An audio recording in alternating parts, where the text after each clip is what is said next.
Je ne sais pas le dire, je ne sais pas toujours bien le montrer. Il m'arrive de trébucher, de ne pas en faire assez, de ne pas en dire assez. Mais sachez que de tout cœur, je vous dis merci. Il y a des choses pour lesquelles, c'est vrai, merci est petit. Mais que dire d'autre? Sinon, merci. Merci de tout. Maman Nabana, étoile filante, beauté africaine. Aujourd'hui, je vais vous raconter l'histoire d'une illustre disparue, Edith Lucie Bongo Ondimba. Entre charisme, engagement humanitaire et amour profond, elle a marqué l'histoire du Gabon et de l'Afrique tout entière. Née le 10 mars 1964 à Brazzaville, elle est la fille de Denis Sassou Nguesso, président de la République du Congo, et de Marie-Claire Dira.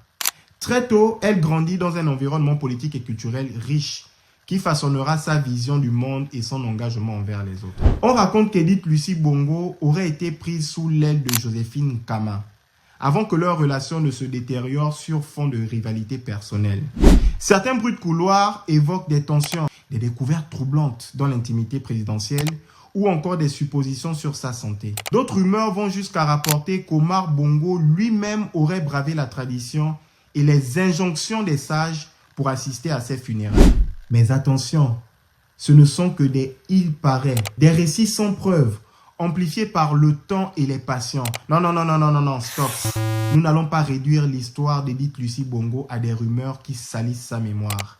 Car au-delà des spéculations, il reste une vérité indéniable, celle d'une grande femme, une grande dame d'Afrique, qui a marqué son époque par son engagement, sa générosité et son rôle central aux côtés d'Omar Bongo Ondimba.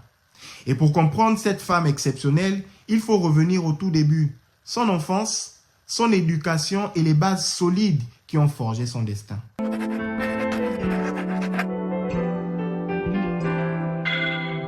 Edith Lucie Bongo grandit dans une famille où l'exigence et la rigueur sont des valeurs cardinales. Enfant sérieuse, studieuse, elle impressionne par sa discipline et sa curiosité. Ses enseignants la décrivent comme une élève brillante, dotée d'une volonté rare. Cette détermination la conduit à intégrer l'Institut national des sciences de la santé au Congo. Elle choisit la médecine avec une spécialisation en pédiatrie. Un choix qui traduit déjà son engagement profond. Soigner, protéger et donner une voix aux plus fragiles.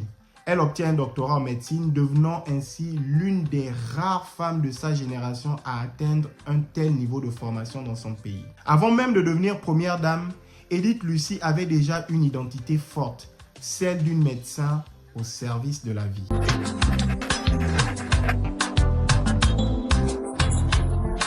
Très vite, Edith Lucie met ses compétences et son influence au service des autres. Elle crée la Fondation Horizon Nouveau, une organisation dédiée aux enfants handicapés, leur offrant soins, accompagnement et dignité. Elle fonde aussi le lycée Michel Dira et la polyclinique El Rafa à Libreville, deux institutions devenues symboles de son engagement pour la santé et l'éducation. En tant que première dame, elle joue un rôle de premier plan sur le continent. Elle devient la première présidente de l'organisation des premières dames d'Afrique contre le sida, un combat qui mobilisera son énergie et son image publique. Partout, elle se distingue par sa générosité, sa proximité avec les populations et sa capacité à transformer les promesses en réalisations concrètes.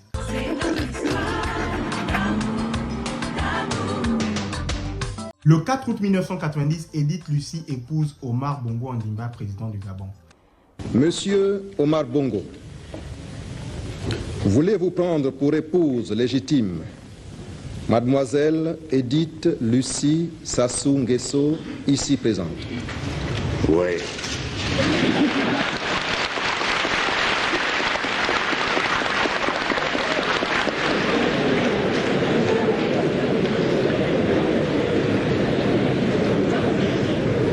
Mademoiselle Edith Lucie Sassou Nguesso, consentez-vous à prendre pour époux légitime, pour le meilleur et pour le pire, Monsieur Omar Bongo, ici présent? Oui.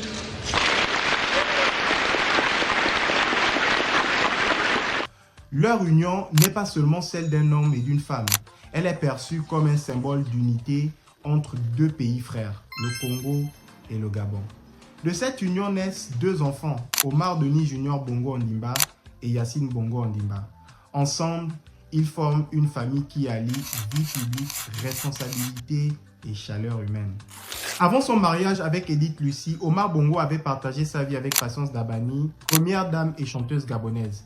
Leur divorce en 1986 est officiellement expliqué par des divergences personnelles et la volonté de suivre des chemins distincts. Il est essentiel de préciser qu'aucune source officielle n'atteste que cette séparation ait un lien direct avec Edith Lucie. Les rumeurs existent bien sûr, mais elles ne reposent sur aucune base vérifiable. Ce qui est certain, c'est qu'Edith Lucie s'est imposée par son charisme, son engagement et un lien unique avec Omar Bongo et non par la controverse. En effet, Monsieur le Président, ceci n'a été rendu possible que grâce à vous. Il est des discrétions que j'apprécie. Vous nous avez soutenus, vous nous avez accompagnés dans la réalisation de ce projet, et ceci efficacement et discrètement. Aujourd'hui, c'est surtout pour vous que je veux parler, pour cet homme que vous êtes, pour cet homme que d'habitude j'accompagne, mais qui aujourd'hui a accepté de m'accompagner.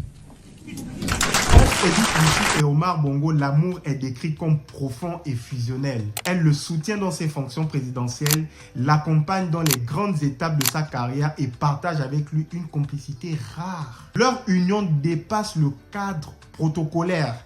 Elle est à la fois personnelle et politique, un véritable partenariat. Le président Omar Bongo est profondément marqué.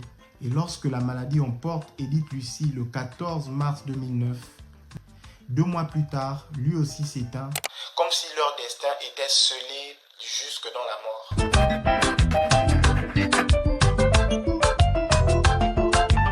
Edith Lucie laisse derrière elle 2 enfants, mais surtout un héritage immense. Ses fondations, ses écoles, ses hôpitaux continuent d'aider des milliers de Gabonais et de Congolais. Son nom reste associé à la lutte contre le sida, à l'éducation des jeunes, à la défense des plus vulnérables. Son souvenir inspire encore aujourd'hui de nombreuses initiatives sociales et humanitaires. Edith Lucie Bongo Ondimba n'était pas seulement la première dame du Gabon.